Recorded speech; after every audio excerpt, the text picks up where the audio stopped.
Hello everybody. In today's endgame video, we have a nice one for you, and it's essentially the situation where you have king and pawn versus king and queen. And sometimes these can be drawn. However, in this case, where black is essentially in a checkable position, so essentially here, if the king were on like c6, it would be drawn because you actually don't have the mechanism that you need. And the mechanism that we need is we need to be able to give a check on c7, essentially to force the king behind the pawn. Once you force the king behind the pawn, you can then bring your own king in, trying to win the pawn. So the goal is you give a check, they come up, you give another check, they come back, you give another check, and now what you do is you attack the pawn. So if they stay away, essentially you would just take the pawn. Here you give another check, they're forced away. Here you're attacking the pawn, and now the all-important check on the third rank, forcing the king behind the pawn, giving us a free tempo to bring our king. And now we do it again. We attack the pawn, check, attack the pawn, check, force them behind, and essentially bring the king. Right? You can do it again. Check, they go away, you attack the pawn, you give a check, they go away, you attack the pawn, they come back, you give a check, they're forced behind, and again, you bring the king. Check, here, attack the pawn, check, attack the pawn, check, force behind, king here. Now, simply give this check, force the king. Okay, the king goes away, you simply can take the pawn. The king goes inside, right? When you bring the king up and they go this way, you would simply take the pawn. So here, simple enough. Queen takes, here, bring the king, checkmate on g2. Nice and easy. So essentially, that mechanism here is that what you're trying to do is you're trying to bring the king in all the way to the 4th rank or to the 3rd rank, anywhere in and around this area, so that it enables you to take the pawn, right? And the idea is simple.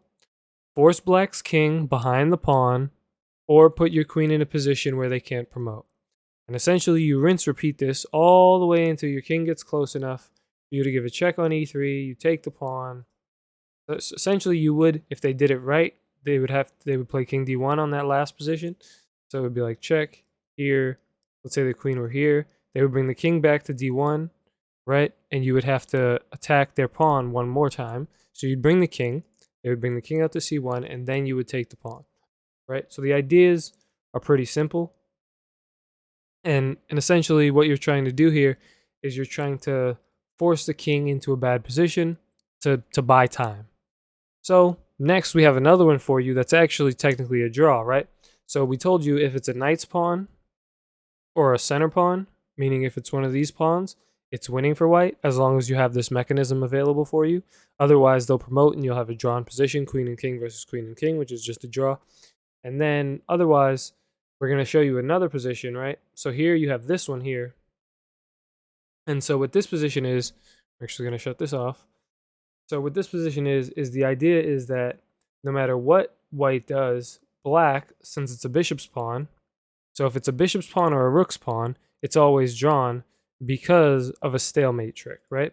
So essentially, if you try to do the same thing, where you try to check, and then the king comes to the corner, and you try to prevent me from promoting the pawn, right, here, so if you try to come here, right, king comes to b1, if you come here, right, they just play king a1. And now, what do? You either have to go back, give this check, and they'll continue to come back to b1. If you take the pawn, it's just a stalemate. So if you move the king, they make a queen, right? If you move the queen, they come back to b1. If you move the queen to a square that's not a check, but restricts this, they still can come back to b1. If you ever try to give a check on the back rank, they would promote. So essentially, there's no winning mechanism here, because if you try to waste time bringing the king, they'll simply promote. If you try to take the pawn, they'll simply be stalemated. So there's no winning mechanism in the case of them having a bishop's pawn or a rook's pawn.